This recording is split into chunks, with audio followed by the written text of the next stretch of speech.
Well, hello, and welcome to Dead to Rights, the podcast. We're here with Season 1, Episode 12, The Outlier, featuring author Catherine Astolfo. Catherine is an award-winning author, mainly in the mystery genre. In 2012, she won the Arthur Ellis for Best Crime Story. Catherine has also written 5 novels, 2 novellas, and 4 screenplays. A Derek Murdoch Award winner, she is a past president of Crime Writers of Canada.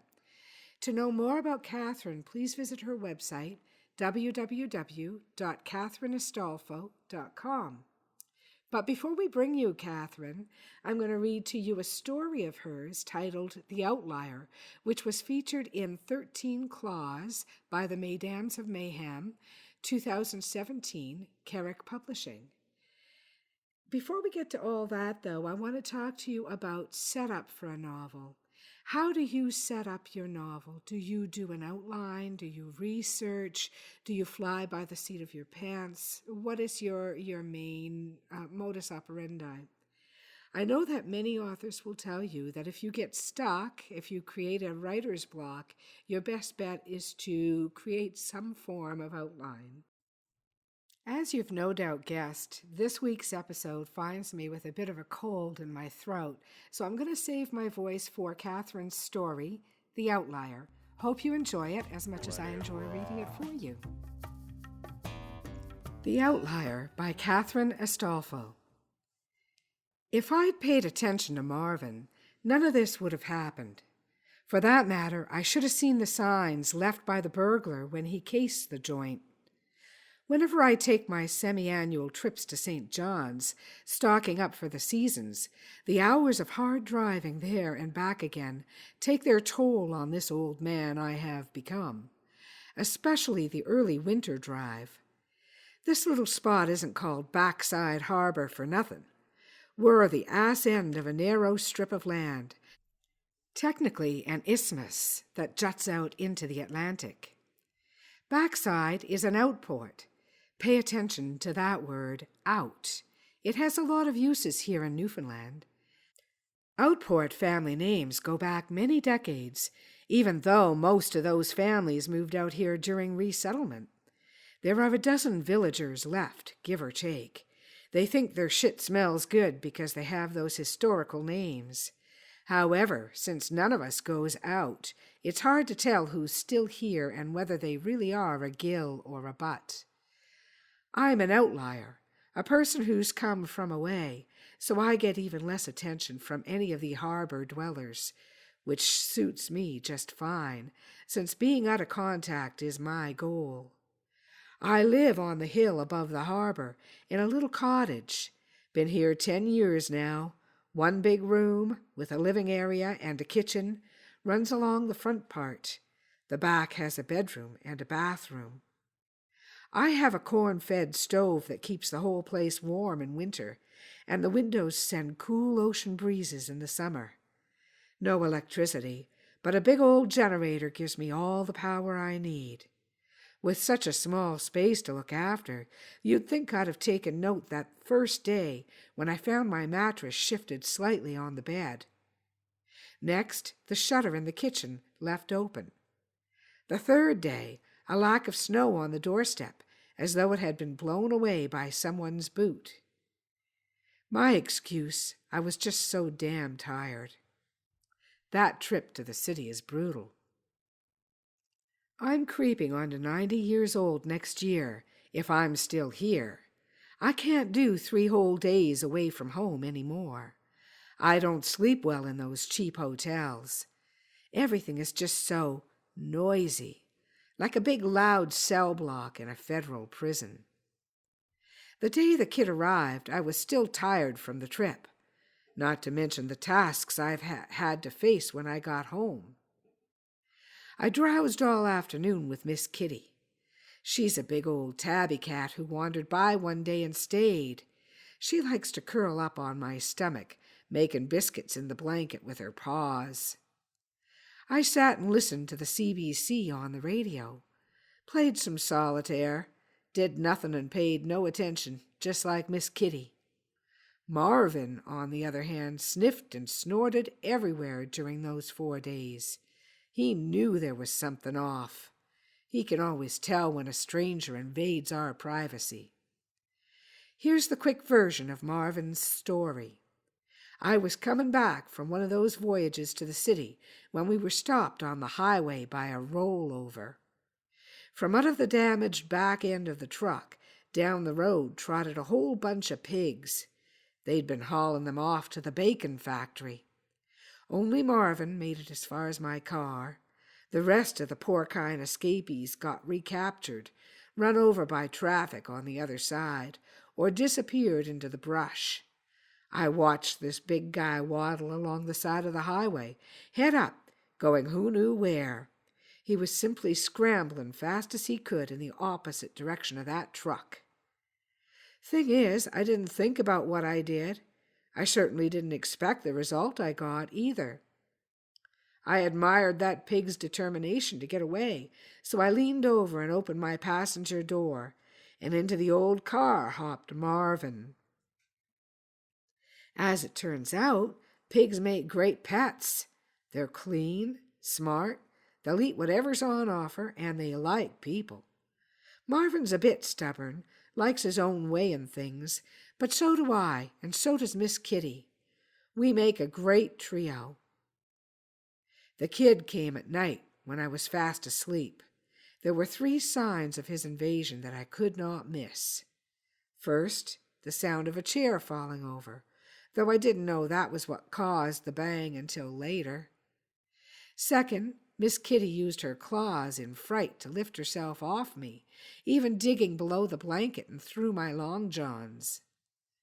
Third, Marvin made his squealing noise. A throaty, screechy kind of sound that feels like pins in your ears.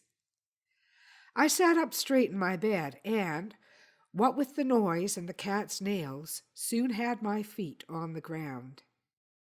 I didn't need to tiptoe to the front of the house. Marvin was raising such a racket that a truck could have driven through the living room and no one would have heard it. The young guy was sprawled out on the floor.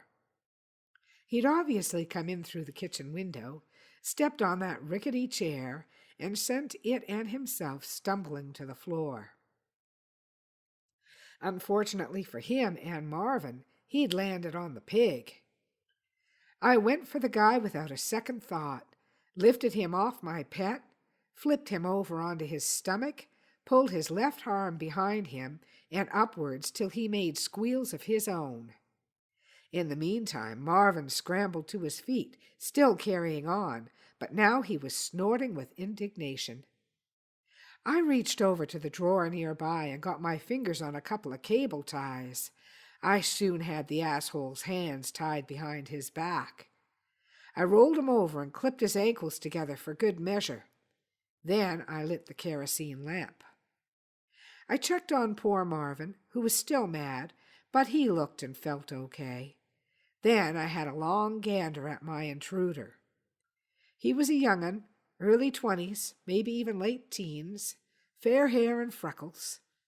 At the moment, his baby blues were liquid with fear and shock. I figured he didn't expect me to be home. Even if he thought I might be here, he didn't think an old guy like me could take him down. I put the chair back on its feet and sat. "So, bye, what the feck are you doing in my house?" I asked, using as good a Newfoundland accent as I could manage. He didn't struggle, just lay there panting for a moment. "Are you going to call the cops?" he finally gasped. "Not much point to that. They're all the way over to Fishy Cove, and they're closed at night." I waited a moment. "That's all you got to say?" The boy's eyes were clearing. He looked almost defiant. "I knew you'd say that." "Say what?" "About not calling the cops." "Did you now?" I got up and stretched, feeling the takedown in my lower back and shoulders. "Since we're all up, we might as well have a cup of tea and a yarn. What do you think?" My visitor had the grace not to answer. We needed something to cheer us up. After all, we'd suffered a big shock. I gave Marvin one of his favorite treats, a mishmash of broccoli, carrots, and squash. He snorted a few times, but soon got distracted by the food. Miss Kitty still hadn't surfaced, but I put some tuna down in a bowl just in case. I lit the gas stove and put the kettle on the burner. I got the Baileys from the icebox and poured a good measure into my teacup. While the water boiled, I took my handcuffs down and swiftly replaced the cable ties. I let him keep one hand free while the other was dangled from the chain and eye hook on the wall. He yanked on the chain once, but seemed satisfied that he was stuck. He settled in. I pulled my old armchair closer to the wall and propped the kid against it so he could sit up. Once the tea was ready, I sat on a chair, angled so I could see the young man's face. We sipped in silence for a few minutes, like he'd just dropped in for a nice winter's chat.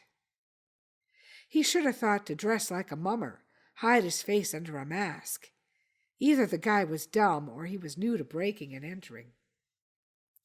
"You thought I wouldn't be home, wha?" "No, I thought I could sneak in." That made me laugh. "Well, I'd say the arse fell out of her on that one. You from around here?" He shook his head. "I'm from Vancouver." "Whoa, you're way off your patch, aren't you?" "So are you." I chuckled and shook my head. "Mind now, you're the one to come into my house. I gets to ask the questions." "I know who you are," he said. "It's my turn, then. Who owns you? Related to an Outport family?" "You're not a Newfie," he said, "so stop talking like one." I laughed heartily. "Reminds me of that old joke. The mother says to her wayward son, 'Son, why are you do these things to me?' And the son says, 'Ma, why are you talking like that? We're not Italian.'" I guffawed some more. I was beginning to have fun. That's what comes from living without other humans. You are easily amused when they do show up. I leaned over, still laughing. When I slapped him across the face, he looked as though I'd betrayed him. "What are you doing in my home?" I punctuated each word so he could understand me above the likely ringing in his ears.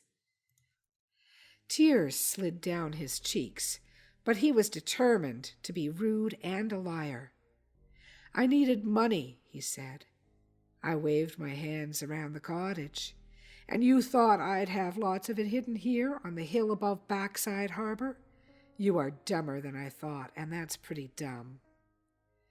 I thought I could take something and sell it. I smiled at him. He really was stupid. Like my teacup, I held it aloft, displaying the side with a prominent chip. "How much will this beauty fetch? Was you born on a raft?" When I stopped laughing, I scowled and leaned over him, snatched his empty cup. "Maybe you can tell the truth. About the who. Who are you? No ballyragging this time." I used the quiet, menacing voice that tends to encourage reluctant truth-telling. He pulled the lids over his big eyes, fear crowding out the defiance. He thought he could hide the sudden vulnerability he was feeling. "No." "What?" Why are there so many stupid criminals these days? In my days it took cunning and careful study of the details. The what-ifs, the contingencies, the backstories. Don't feckin' lie to me, Bye. This time I must admit my voice rose a little. My name is Brent Hilliard. I do come from Vancouver. That's the truth." "Well, Brent, nice to meet you. I'm Jason." "No, you're not," he said. "Jesus, isn't you a stunned one?" He cried out when the cup landed on his forehead. Bled like a sucker, too. I got another cup out of the cupboard and fixed us more tea. Mine got an even larger dollop of the Baileys than last time. I pulled out the lassie buns I'd bought in St. John's. A rare luxury, that the stupid kid in front of me, had he any manners, ought to appreciate. I was a regular Martha Stewart. I handed him a clean handkerchief, too, so he wouldn't get blood on my floor. It's a bitch to get that stuff out of the carpet. I munched on one of those delicious treats while he blotted at his cut. With any kind of luck, he wouldn't feel like eating. Lots of people call me Jason, I said between bites. That's what you'll call me, too. He said nothing. Sulking, I supposed. So, we got the who and the why. I need to know the how. Or did I get the why? I've been thinking. Maybe there's another reason you tripped all this way to the backside. You thought I might have some souvenirs. Any other reason? You look pretty scared now. Sometimes people get that way when they've been hurt. Not too many of us is used to being doused on the head, or on any part, for that matter. I'm kind of a reporter, he said. Kind of? Either you are or you aren't. You can't be kind of. That's like you're kind of a moose or you're not. He considered that for a moment. I work in the mailroom right now. My dad's the chief editor, and he insisted I start at the bottom. Uh-huh. Now that's some wise by. I thought if I uncovered a big story, he'd promote me faster. I thought if I uncovered a big story, he'd promote me faster. I dies at that, fella. You are some kind of full of yourself, so you takes off work and comes all the way out here 'cause you think I'm a big story, huh? I took another lassie bun.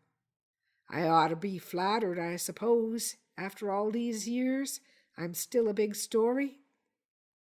You'll always be a big story, he said. No one will ever forget what you did. I stood up so quickly that my chair fell backwards. I'm having trouble believing a dimwit like you found me when no one else has. Maybe you should use those smarts to show your father you're a hard worker instead of trying to take the easy way around. I stretched up and back, my hands on my hips, took a few deep breaths in my nose and out my mouth. 10 years of perfect solitude. No fools to hound me, no idiots to spread vicious rumors of my supposed exploits. And this goof, this low-life idiot, had cracked the mystery of my whereabouts? I had a difficult time calming down, I tell you. You might as well tell me how, lad. I righted my chair and sat down again, folded my arms and tried to achieve the kindly old man's expression. Have a lassie bun first. You must be hungry. While he munched, he stared at me the whole time. I was a museum piece to him. I gazed right back, knowing full well the emotions I felt weren't visible. The boy's expression, on the other hand, clearly displayed curiosity, horror, fear, and even a hint of defiance. The newspapers always described my eyes as dead. How can eyes be dead in the face of a person who is alive? Impossible. They meant devoid of feeling, uncaring, calm. Nothing to see here. Back away. That's what they should have said. This boy didn't back away, though. I wondered if, instead of stupid, he was a little bit like me. He cared about nothing and no one. In his case, his sole purpose was self-aggrandizement. Maybe he was more worthy than I thought. All right, hope you liked your breakfast? He nodded, unable to halt the manners he'd clearly been taught. Yes, thank you. I let the Newfoundland accent slip, winding him up, letting him think he'd gotten through. Tell me how you found me, and maybe I'll give you a story to take away with you. Brent sat up straighter. He was clearly pleased and excited. He would never make it as a reporter. He was far too easily manipulated. I have some connections in the prison. The last one you were in, he said. I nodded, though I felt like saying, well, duh. My friend was a guard there. He got me an interview with your old cellmate. Brent, you broke into my home. I am hosting you with great patience. I don't expect lies. Oh, yeah. Sorry. I meant a guy who was in the same segregation block as you. You know, the protective solitary cells where... I guess I know all that. Stay on point. He nodded, eager to please me now. Yes, of course. Anyway, this prisoner talked quite a lot to my friend. He claimed he'd heard you say to your lawyer that if they ever granted parole, you'd go to the other side of the country, like Newfoundland, and hide out. Those damn cells were like echo chambers. Okay, so did you search all over Newfoundland for the last 10 years and just get lucky? Of course not. I was 9 when... All I had to do this time was point my finger. Right, on point. So my friend kept in touch with this fellow even after he was released. By coincidence, the guy settled in St. John's. He told my friend that he swore he saw you in town one day. I sat in silence for a moment. Saw me in town? Me in my silver wig and thick glasses and beard? There had been a few times over the years when I'd felt as though someone had been watching, when I caught a pair of eyes that lingered a bit too long on my face. I'd always chalked it up to paranoia. Damn. As they say, just because you think people are watching you, it doesn't mean they aren't. And what did you do with the information? Brent looked a little embarrassed. I hired a PI in St. John's to look out for you, in your disguise like the other fellow described. Kevin's no-frills. You paid a guy to sit in a grocery store all year? No, of course not. I just hired him for the week the con said he saw you. I figured if you were staying somewhere isolated, you'd have to stock up, and you probably did it the same week every year. He sure looked proud of himself. I was surprised by his ingenuity. That's actually pretty smart for a dumbass, I said. Well, the PI was the one who suggested, and he knows you found me? Brent looked confused. He was the one who found you. He followed you up here and called me to give me the directions. So that's who the burglar was, I mused. Pardon? We had us a burglar a few nights ago, or at least we thought that's what he was. Guess he was your PI instead. Brent nodded eagerly. Maybe, though I'm surprised he would come into your house. I shrugged.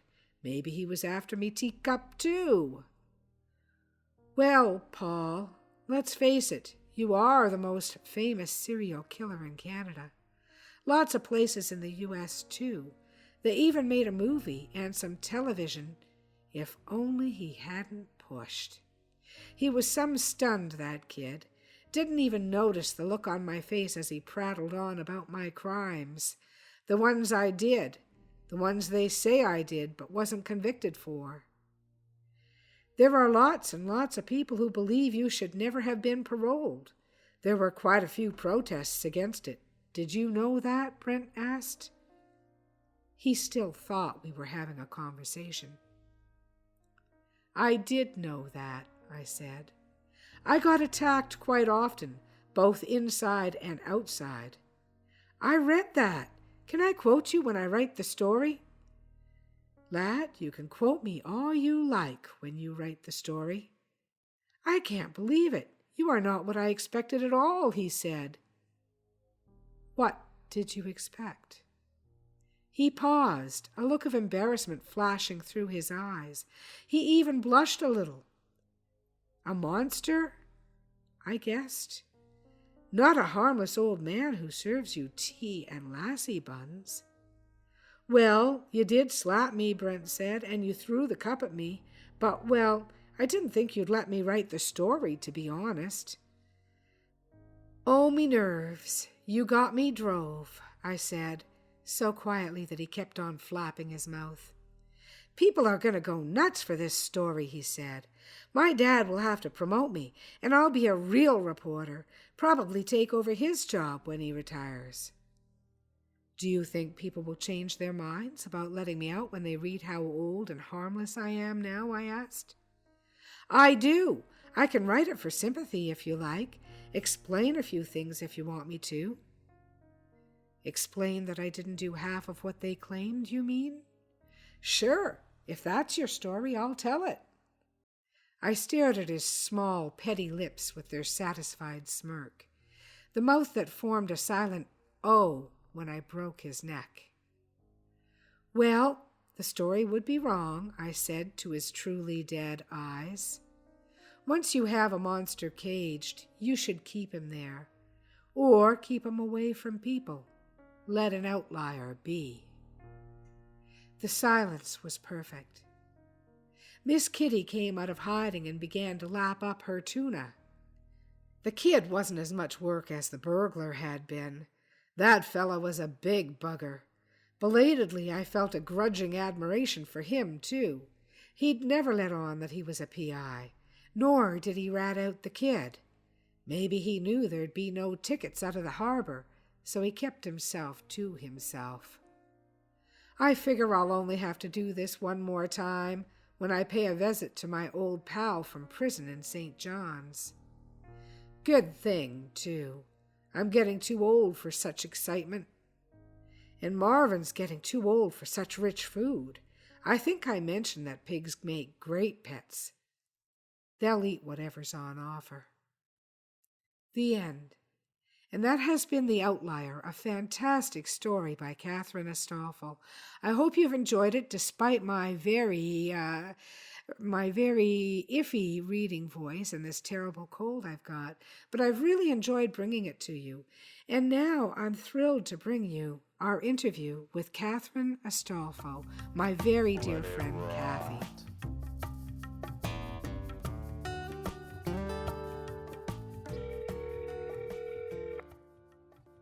Good morning. Good morning, Kathy. Welcome to Dead to Rights. Thank you. For our listeners, this is Catherine Astolfo, and Catherine is the author of Sweet Caroline, as well as the Emily Taylor series, which is published by Imagine Books. That includes The Bridgeman, Victim, Legacy, and Seventh Fire, all of which are terrific books if you love mysteries. And Kathy, how are you this morning? I'm very good, Donna. Thank you. How about you? Not bad at all. You were saying something earlier about floodwaters. Tell me that thought. Yes, Brantford experienced a terrible flood, especially downtown. Luckily, we are on the other side of the river, but there was a huge ice jam, and it overflowed on the banks, and a lot of people had to be evacuated. It's that kind of winter, isn't it? It's been really, really unseasonably mild this February, and I don't know what we're in for as March approaches. I know. That's the thing we were worried about all along because of the snow and ice and then melting, and snow and ice and melting. It just caused a huge amount of ice to lock up by our bridges. That's right. That's right. Any low-lying areas are definitely at risk.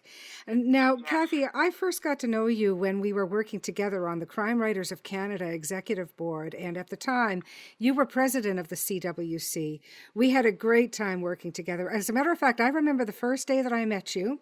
I was with Melody Campbell, and I met you downtown, and you said, we are going to have fun. And you were absolutely right. We had a lot of fun. Can you tell me a little bit about, one of the things that I'm struck by with a lot of authors is how they want to give back to the writing community, and I know that's a big driving force with you.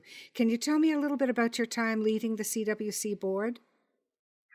Well, Donna, I do agree that we had fun, and our board was amazing. That team really worked hard at that time we were trying to sort of reestablish Crime Writers of Canada as a force to be reckoned with, and I think we accomplished our goal. It's an amazing organization for new and authors who've been around for a long time, and I would say that I got more out of it than I gave, because I got to meet lots of people that I have formed lasting, lifelong friendships with, first of all. I learned so much about the book industry and publishing industry. I also got to meet some of my rock star writers that I absolutely, completely admire, and be able to say, I have spoken with them and had some, sort of a relationship. Mm-hmm. So it's a great thing to do.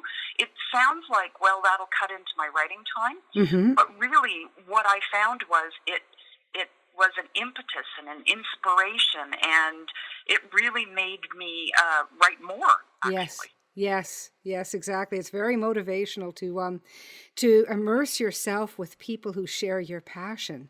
And everybody I speak to says the same thing, that when you give, you always get more back, don't you? You really do. You absolutely. It's a truism.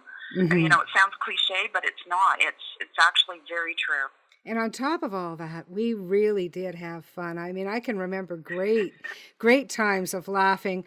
We for our listeners who won't know this, just so we don't keep this as an inside thing, on the Cwc board, we meet we did when Kathy and I were on it, we met every month. And we would use Skype or a telephone service, and about 7 of us would be on the phone together. How many, Kathy? You would probably remember.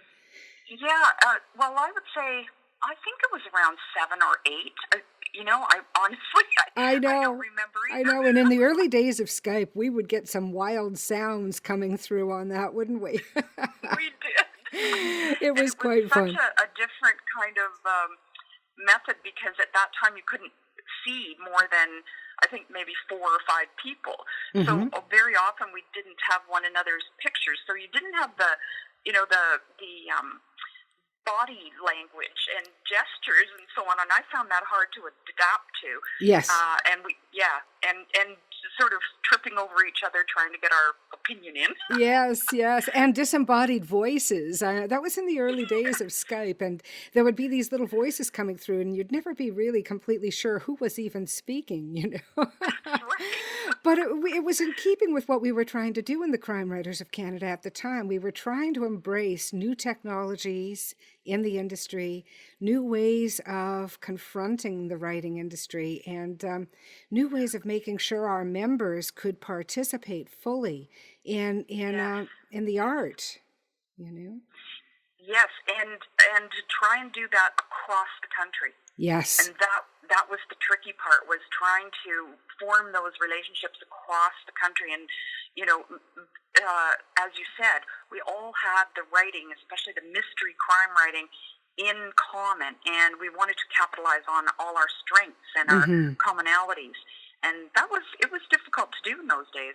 It was really difficult. And if you're listening to us in Europe or in the United Kingdom, you probably don't have the sense of what Canada is like. So when Kathy talks about authors across the country, we're talking about, it's a pretty vast country with a lot of diverse regions and regionalism, and people who come at it with their own points of view.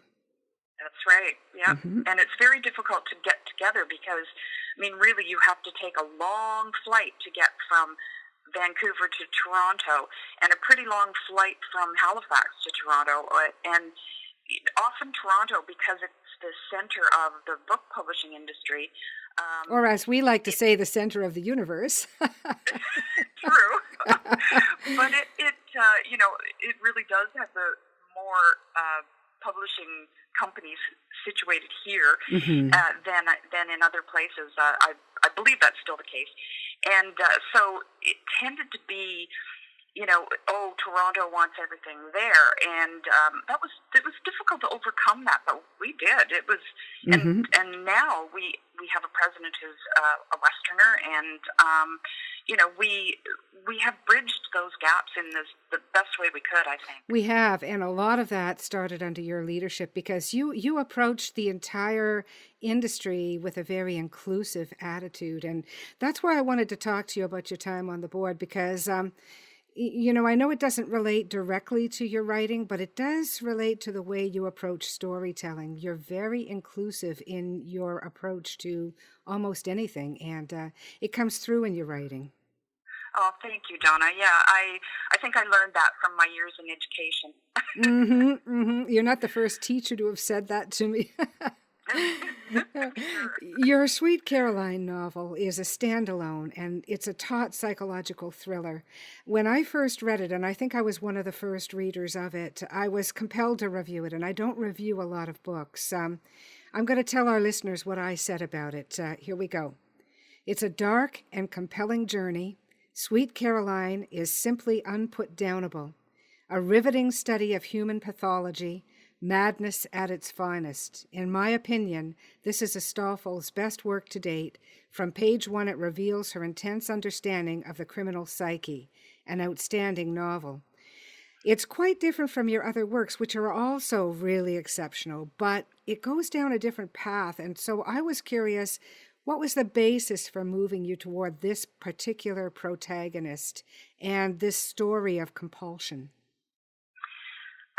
That's a really good question. I think that it stems from my time in teaching, when I would, and also I took my degree in psychology, and just getting to know all those little personalities, and sometimes there would be one of those that you would just wonder why they turned out the way they did. In other words, they were budding little psychopaths, really, which is, yeah, it's a frightening thing to think that this child, right from the beginning, shows no compassion for others, and is just completely self-centered. And I always, I was always fascinated by that whole nature-nurture question, and the entire psychopathology of people who grew up to be someone who just really thought they were the center of the universe and no one else really existed or mattered. Except in so much as they can serve the psychopath, him or herself. Right. Yeah, because Right. I share your fascination with this particular subject, and I've done a lot of research on it as well. And I agree. It's sometimes you can actually spot it. And having been a teacher, it must have been very disturbing for you whenever you thought you could identify something like that. It was. I mean, I really, even in Legacy in the Emily Taylor series, I explored one of sort of an amalgam of kids that I had come across, and luckily they were a small percentage. But it is really a phenomenon that I have, as you say, I have found fascinating too, and done a lot of research. And as I said, my degree was in psychology, and I really looked at abnormal psychology, as they called it back then. What do they call it now? I think they probably have a better title than abnormal, because I know I studied abnormal psychology as well at U of T, and so I'm just curious what they call it now. I'm going to have to Google that. I will too. It's a good question because I really don't know, but I bet they have come up with something that's a little, less of a label than abnormal. And it's a very hot topic right now, in particular from the point of view of someone in a position of direct authority like a teacher, because when you spot these things, and I know I've spotted them, I've raised 3 children, and all of my children have had friends, and I can recall one friend that I could have sworn in my own heart and soul had leanings towards psychopathy, and but you don't see the behavior, so there's really nothing to report in many cases. There's just an underlining cringeworthy kind of feeling towards a certain child, and they're so young, you don't want to label them, you don't want to put your presumptions onto them, and yet something bothers you. Yes, and when you think about that in terms of, for instance, what happened in the United States very recently and continues to happen because these people have access to guns. It's the same old story. They talk about, people who knew them talk about how they had concerns for them right from the beginning. And so in Sweet Caroline, I looked at that and I said, okay, what sort of thought processes happens inside that person's mind? And so what I tried to present was the front that they put on. They're charming. They're often very smart. They think they're normal. They think that what they are doing and saying and their perception of the world is the perception that everyone has. And they know that they can manipulate people. They know that they can play the odds and try to turn them in their favor. And so, I really wanted to explore that from the perspective of an unreliable narrator and her friend as well, who both of them really in their own ways were psychopaths. And people have said there's a diary in there, and people have often asked me, who wrote that? And I said, well, who do you think wrote it? really, either of them could. And it is. It's really compelling. I highly recommend it to anybody who's interested in that type of fictional study of a personality and a persona. It's titled Sweet Caroline by Catherine Astolfo, and you can find it at almost any book retailer. Yes, thank you. Yeah, I am quite proud of it. Plus, I weaved in there the story of my children's heritage, because my children are their descendants were black slaves who came up through the underground, and they married into the native population, actually very close to here in Brantford. And then there were, a lot of intermarriages that have happened since. But that heritage always fascinated me too. So I had put sort of the history of their family alongside this person who didn't really know who she was, and really is caught in that. First of all, there was a lot of child abuse, but also the fact that she really didn't know her roots. And once she discovered them, she had so many mixtures that she was really a very confused personality. And that's not the first time you've written about cultural roots as a motivator for your characters. I'm thinking of a story that was in one of the 13 series that begins with a festival of sorts. Can you remind me? Yes, actually, that one was called The 3 R's, and thank you for remembering that one. And it stemmed from my research into Sweet Caroline, into that history, that particular history of my children. And I ran across, I went to this place that gave me a horrible feeling when I stepped in the doors. I didn't know why. I just felt that, sometimes when you get that instinct, yes, it feels almost haunted. And the hairs stand up on the back of your neck. Yes, I know the feeling. Yeah, exactly. And I had no reason for that no logical reason. But when I sat down with the archivist, because that's what I was there for, turned out that this was the Mohawk Institute, which was the first residential school in Canada. Oh. And yes, and so she showed me some of the archives that had to do with the building, because I told her, I said, I can't believe that this is here in this little, beautiful little town.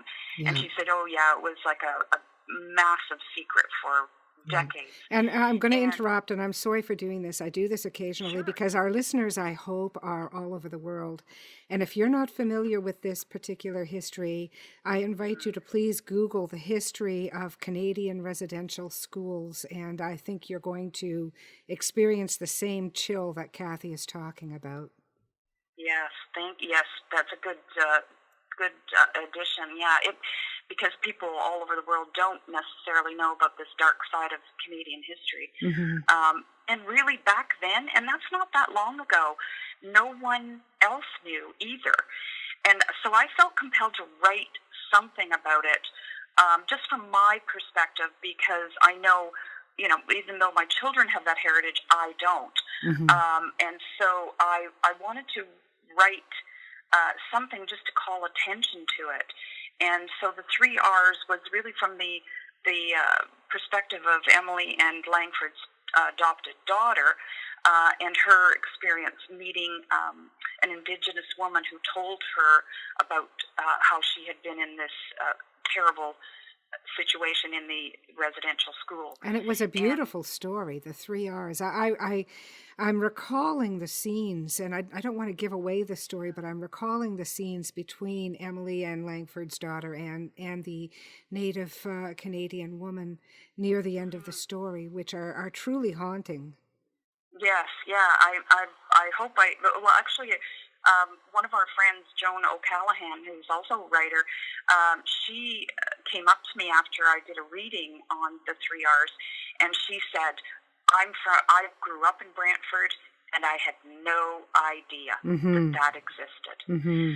So it was. And if Joan doesn't know, it's not widely known. She was on the show. She was our first author on the show, and her reach is wide. There's not a lot she doesn't know. I have such great admiration for her widespread knowledge. You know.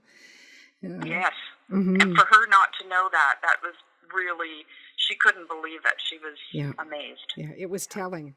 Now, the Emily Taylor series, which is published by Imagine Books, and I've already given the title names, but I'll give them again. The Bridgeman, Victim, Legacy, and Seventh Fire, which are terrific titles, by the way. It's a mystery series, but it's also a sweeping love story that spans many years. It's between two people who live with a secret past, and I know that you're not going to want to reveal what the secret itself is, but without big spoilers, can you tell us about Emily and Langford and what makes their love special, and what are they running from? Yeah, I think they represent, in my mind anyway, the sort of the stories are a lot to do with social justice issues, and some of them are very difficult. The Bridgeman, for example, has to do with animal abuse, and I know everyone cringes when they hear that, and just as they cringe when they hear anything about any kind of abuse of someone who is some creature that's innocent, you know, whether it be human or what. So it's difficult to think about that, but it exists, and it's so widespread, and sometimes we are the innocent promoters of that, because we, for instance, pick up a puppy or a kitten at a suspect place. So that was, part of my motivation in those novels was to highlight some of the social justice issues that I was appalled by or interested in or wanted to bring to the public consciousness. And so Emily was kind of almost the vehicle. At first, I thought she was the vehicle to drive the social justice issues, and later she became the center of everything. And so she was, in some ways, the light, the hope, the love, and the love between herself and her husband was amplified because they had been through so much, and because they had been separated for a long time. And it right from the beginning, it's not a spoiler. We know that Langford has spent some time in prison. We don't know why until the very end, and then the very last book in the series explored wrongful convictions, which was another kind of interest that I had, and that I wanted to highlight. So to me, they, even though I've explored some really dark issues, the ending is always, the sort of the good wins out. Yes, which is a reflection, Catherine, I know you well enough to say that is a reflection of who you are, and good must win, especially in these troubled times. We must never despair. We must never give in to despair. But at the same time, we don't need to hide our heads in the sand. We can face these dark truths head on. We really can. Oh, exactly, Donna. That's very well put. I agree that, love, community, all of those, hope, faith, all of those qualities that are inside most human beings must win out. And I believe it will. Yeah. Mm-hmm. And what is the alternative? We cannot plan for defeat. Yeah. we Right. must You're we right. must plan for the world to be better, not worse, because worse So means true. extinct. I mean, it really is. It's the wrong path. And I'm fascinated, as you are, with the whole issue of wrongful imprisonment, which Mm-hmm. people are beginning to really uncover something about this and discover something about this, and it's just horrendous. It I is. think Seventh Fire could have really been titled Seventh Circle, almost. Yeah. Yes. Yeah. Yeah. Mhm. I in some ways I think I love that Ojibwe uh, philosophy about the seventh fire, that we have to go through a terrible time where we don't know where we're headed, and we're extremely confused, and we don't have any true leadership, and it has to come from the grassroots to Mhm. overcome this period of where so many things are happening that we're afraid, and we, as you said, we're almost in despair. And once the community rises up, the Ojibwe philosophy says we get to the eighth fire, which Mhm. is the level of a new, renewed peace, a renewed place that is different from what it was, but is also better. Mhm. And so I really believe that we might be in a seventh fire circle right now, and Yeah. then hopefully we will get to our eighth fires. And I And hope and when we so take that out of soon. the esoteric realm and we put it into what people can understand in the earth of their daily lives, really what Mm-hmm. it means is don't cling too viciously to the past. I Right. mean, we love to glorify the past. It was always better back then, except it Mm-hmm. really wasn't. Put some No, it truth in wasn't. that. And, don't cling too firmly to things that are really going by the wayside. Make a little room for the new. Yep. You may love Yep. your traditions, and that's quite all right, that's valid, but make some room for the new in your daily lives, and you might be Yeah. surprised. And we will have cycles, and people have to cling to that. That these cycles of things that are happening that we wish weren't happening. Well, we can make that change. We have to cycle it out, and Hmm. it's not that things will be perfect from now on. Just as in our everyday individual lives, so it is with the world, Hmm. our community of the Hmm. world. And we do have to work toward that eighth fire, that better place, and Yeah. look forward to change that is better for everyone. It's a beautiful philosophy, and it's not just a It is. beautiful philosophy. It's also something that, if we can embrace it, we can improve the world. I believe very strongly in the connectivity between individuals and the greater world. Mm-hmm. And I see almost everything we do in ripple effects. And it's one of the reasons why I was so driven to start this podcast, because I really see everything in ripple effects, reaching Mm-hmm. out, getting different points of view, stirring things up a little bit, making people think in a different way. And I think if they Absolutely. can take that out into their day can be modified by that kind of thinking.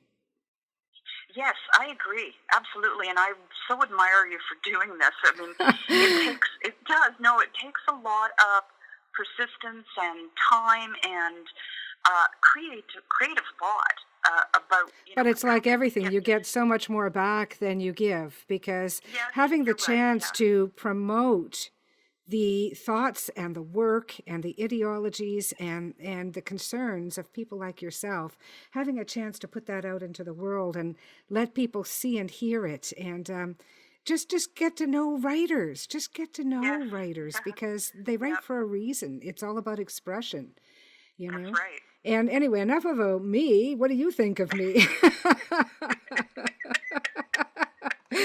Oh my God. No, but really, I want our listeners to get to know you, Kathy, and to enjoy everything about your unique outlook. Can you tell us a little bit about what's important to you right now at this moment on this day? What kind of things are you interested in working on, being involved in? Um, family has been front and center recently. Again, those cycle of crises where certain things are out of your control sometimes, and they happen to you and to your family. And so certainly I have, kind of burrowed in for the last few months to focus on family, which all of us have to do at some point or another. But I'm also, I do like to be busy. I do like to, be out and about with my fellow writers, and so I have concentrated recently on the Deadly Danes because they're my critique group, and they're closer to home than, unfortunately, to my colleagues in Toronto. But as far as writing is concerned, and then the rest of it has been the rest of my time has been spent on some of the family concerns that we have right now.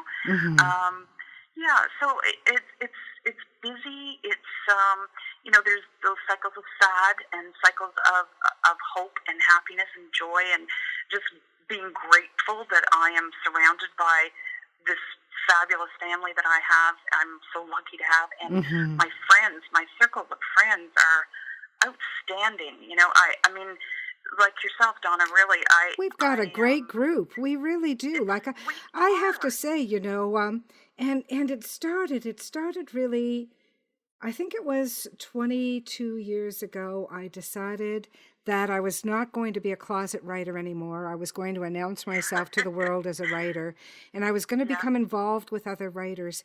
And I've never looked back. My whole world has changed because of it. And the accomplishments of the people that we know, the men and women that we know that toil in this industry in one way or another, it's just enhanced everything about my life, Oh, me too. I agree. And the women are such strong people. Many of them have amazing careers that they've gone through, and then they've said, like ourselves, we say, okay, now at this point I'm no longer a closet writer. I'm coming out of the closet, and I maybe our kids are a little bit older and so on, so we have more time, and we decide, because a lot of the women writers are older, and the reason for that is most of them have had previous careers, and I think their life experiences have made them such strong, interesting people. And the other thing too that I've noticed is that the men that I've met, the men that we've met really have a strong feminine side, and maybe that's because they are writers and they are expressing themselves. And I don't know. I just think we've been very. My life has been enhanced by the men that I've met too in this industry, and I know, other industries right now are having to face some terrible truths about the males that have been involved, and I don't know. I just think like Anthony Badolka and just wonderful, strong men who have been alongside the females in our writing, at least in our Canadian Crime Writers of Canada. Not just in Canada. This is a more global truth than that. I work closely with an American writer by the name of Stephen Moore, and Stephen writes as often from a female point of view as he does from a male. And I've commented to him before on his ability to get into that skin, and he says it's really just because, as a writer, having been forced to really study people, and half of people are women, you cheat yourself if you don't put your best understanding onto the other half of the population. And he's known so many strong women in his life. He was blessed with 2 marriages. His first marriage, his wife died, sadly, but then he was blessed with a second chance marriage, and another strong, loving woman. And so he's been always blessed with strong women in his life, and he said that it's a tribute to them, really, when he writes from a female point of view. Sure, yes.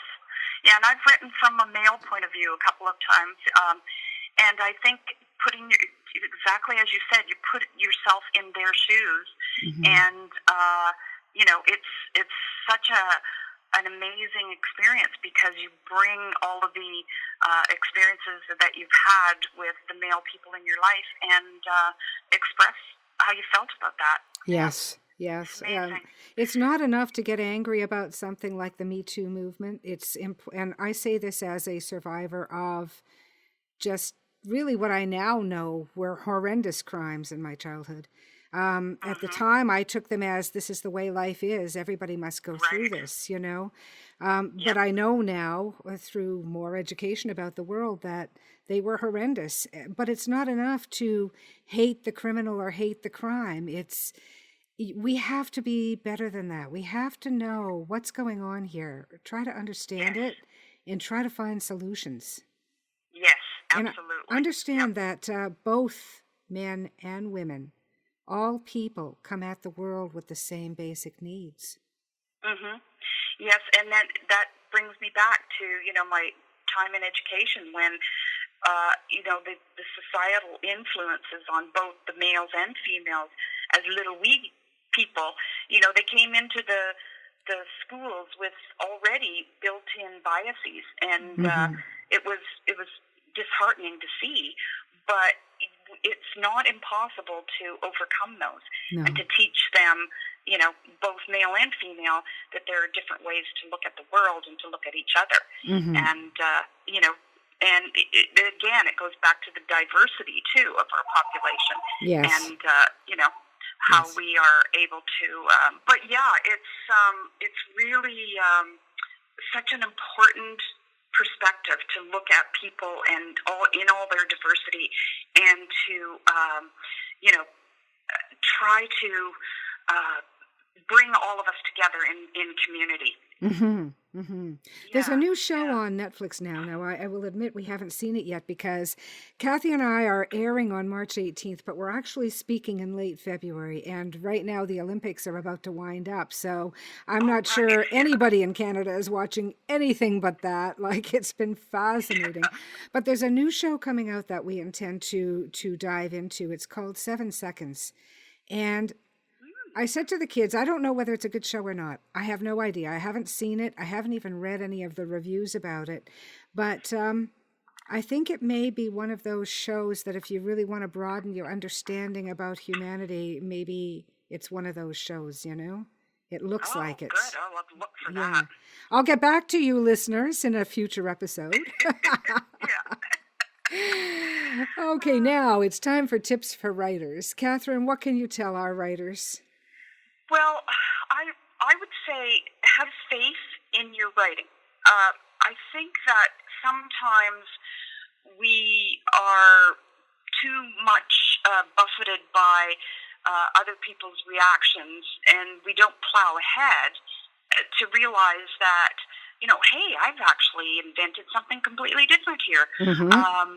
And I guess it's more like a persistence. Keep going, keep learning. Of course, listen to critiques, but make sure that they come from a place that you trust. And try all kinds of different things. I mean, poetry and short stories and novellas and all kinds of different writing.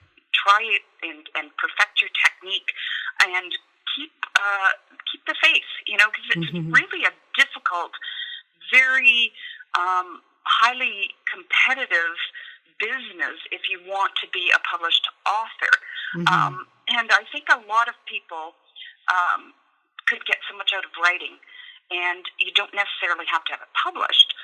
But if you want it published, keep going, keep learning, keep honing your skills and your ideas. And it's a great time, really, to be a writer in some ways, even though it's a hugely competitive place to be. But it's also, there's huge opportunity now. You can invest in your own product. Yes. Nowadays, it's not, looked at as, that's vanity press. No, you are investing in the product. Yeah. And you've got to go down this twisted path, because I'm telling you, people, that times of great upheaval in any industry are times of massive opportunity. They really are. I mean, if we can suffer through the challenges that this changing industry is presenting, then we are poised and we are positioned to be this generation's fighters and pioneers and trailblazers. And, what a fun thing. That's right, absolutely. And, I know there are those negative aspects because trying to get your name out there, particularly in smaller countries like ours, where we have a smaller population, not size of country, but size of population, it is difficult to be known. But there are just so many fabulous opportunities in creative marketing and, acceptance of different kinds of writing. Yes. That we're on the edge of really great things. Lady Gaga, we're on the edge of glory. And you know what? Somebody else said that at work the other day, jokingly. We're on the edge of glory. And I love that phrase. Thank you, Lady Gaga. That is good. That's good. I love it. What's next for Catherine Astolfo? Well, I'm going to make a confession here, Donna, so your listeners might want to cover their ears, but I understand. I understand. I have been writing movie scripts with my children, who have both been slaves to the film industry for a very long time, and by that I mean unpaid people who try to work really, really hard. Not unlike myself.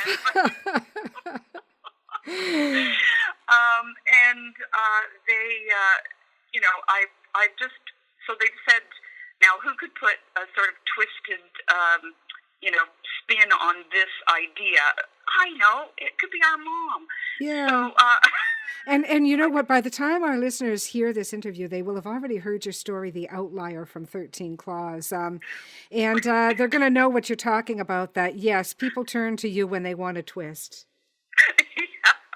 I know a lot of people, when they meet me, they say, oh, you're the one who wrote that? I mean... Yeah, they can't believe it, right? Kathy, it's been just an absolute delight having you on. Really, really a lot of fun. Stay with me after we go off the air because I'll just chat with you for a second. But thank you for joining us on Dead to Rights.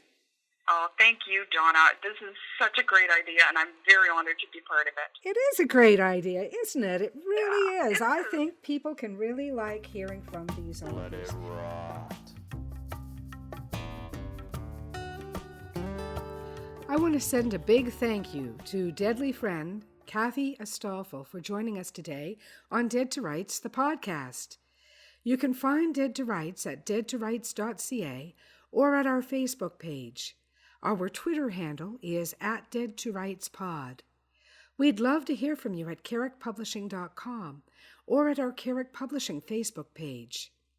You can find me, Donna Carrick, on Twitter at Donna_Carrick or at my website, donnacarrick.com. If you're a published author and would like to join our listeners on the pod, contact me at carrickpublishing@rogers.com and say, schedule me for an interview. Join us next week when we bring you a fascinating interview with leader consultant and author Carl Bimshaz. Carl comes all the way from California to be on Dead to Rights the pod, so I hope you'll bring him a big welcome. We'll also bring you, of course, another short story reading. This one will be There's No Such Thing as Time by Alec Carrick. Our Dead to Rights Facebook page can be found under Dead to Rights. Our theme song is Eyes of Gold, composed and performed by Ted Carrick, who also brought us the original story scoring music. Thanks again for joining us. I hope we'll see you all next week.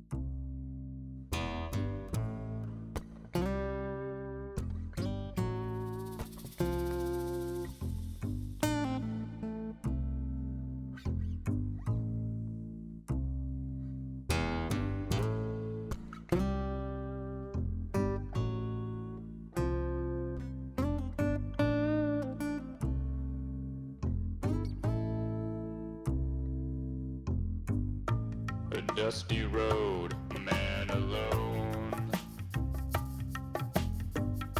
His vital signs go on hold. And I don't know what you've been told, but the years have turned my eyes gold.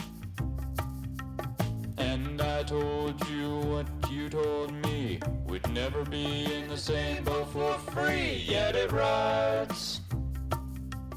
Let it rot.